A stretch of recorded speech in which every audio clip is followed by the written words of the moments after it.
Michelangelo Buonarroti, conocido como Miguel Ángel, fue un arquitecto, escultor y pintor italiano renacentista, considerado uno de los más grandes artistas de la historia, tanto por sus esculturas como por sus pinturas y obra arquitectónica. Desarrolló su labor artística a lo largo de más de 70 años entre Florencia y Roma, que era donde vivían sus grandes mecenas, la familia Medici de Florencia y los diferentes papas romanos. Miguel Ángel Buonarroti nació el 6 de marzo de 1475 en Caprese, Italia.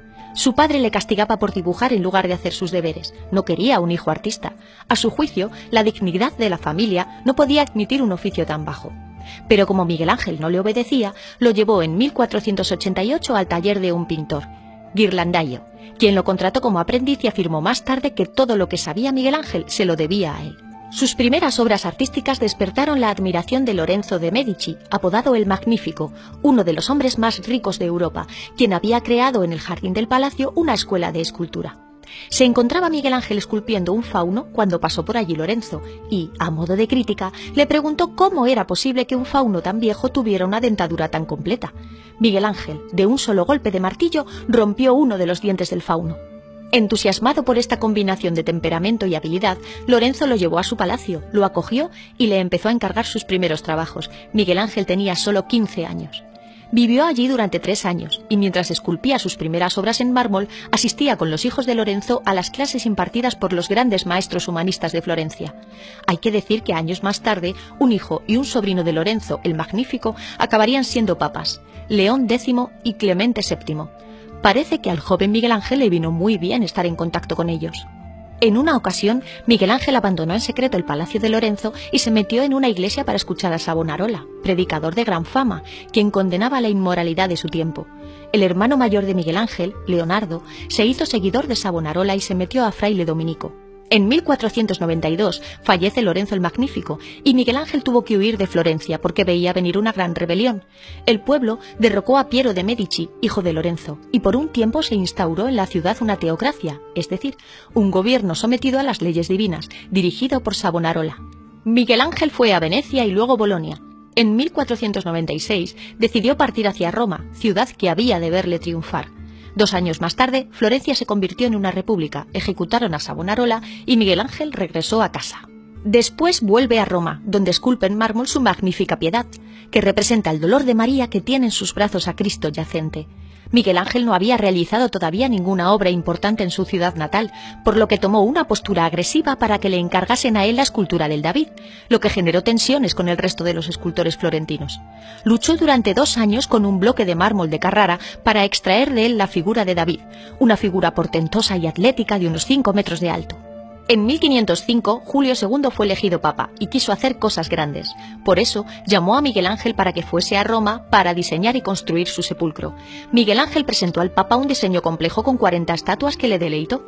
El papa solía visitarle en su taller, curioso de ver cómo progresaban las obras. Charlaban como amigos. De repente, el papa cambió de idea y canceló el proyecto. Miguel Ángel estaba tan sorprendido y enfadado que destruyó sus modelos, salió de Roma por la noche y fue a su casa en Florencia. El Papa envió a mensajeros para llevarlo de vuelta, pero Miguel Ángel se enfrentó a ellos y les mandó al diablo.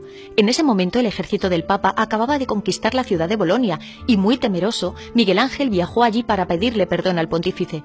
El Papa Julio acabó perdonando a Miguel Ángel. En 1508, el Papa le pide pintar el techo de la Capilla Sixtina. «Pero yo no soy pintor», protestó Miguel Ángel.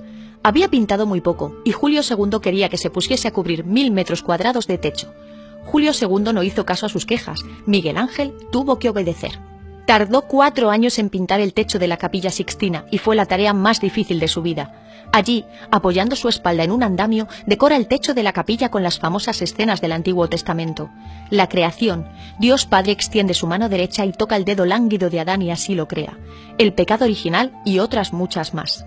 En la imagen de la creación, Miguel Ángel transmite su propia fuerza creadora, la dinámica, las fuerzas que están detrás del nacimiento del mundo y las pasiones, que solo adquieren expresión en los cuerpos humanos.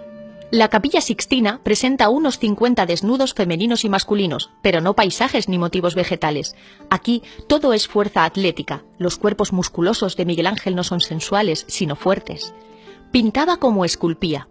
Miguel Ángel prescindió de todo elemento pintoresco, decorativo, ornamental, de los paisajes, arabescos y fondos arquitectónicos, concentrándose únicamente en el cuerpo humano. Cuando pintaba, el trabajo lo embargaba, descuidaba su aspecto, dormía vestido. También discutía continuamente con el Papa, que quería ver las pinturas y le apremiaba a apartar el andamio. Miguel Ángel se negó a hacerlo y el Papa le amenazó con tirarlo. Pero cuando vio los frescos, creyó que ya podía morirse tranquilo. Acababa de contemplar la mayor obra de arte que jamás se había creado. En 1513, cuando terminó la pintura de la bóveda de la Capilla Sixtina, parecía el momento perfecto para que Miguel Ángel continuara con la tumba del Papa Julio II, pero este falleció y se aplazó la ejecución durante 2 décadas más. La tumba la diseñó y la rediseñó múltiples veces. Fue un trabajo que le ocupó toda su vida. La escultura más importante es la figura del Moisés, la única de las ideadas en el primer proyecto que llegó al final de la obra. Es conocida la anécdota que, sintiendo Miguel Ángel que el Moisés era una de sus obras con más vida, golpeó con su martillo la rodilla derecha de la imagen gritando «¡Ahora, habla!». Lo cierto es que puede verse un desperfecto en ese lugar.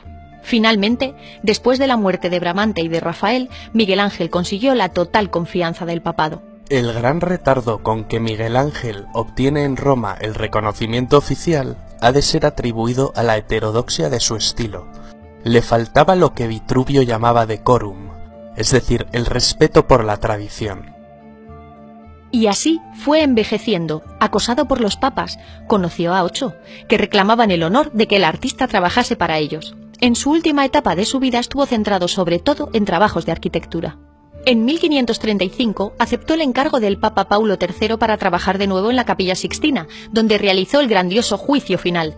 Habían pasado 25 años desde que pintara la bóveda. El último trabajo importante que se le encargó y que le ocuparía durante los años de su vejez fue uno de sus más importantes, la Basílica de San Pedro.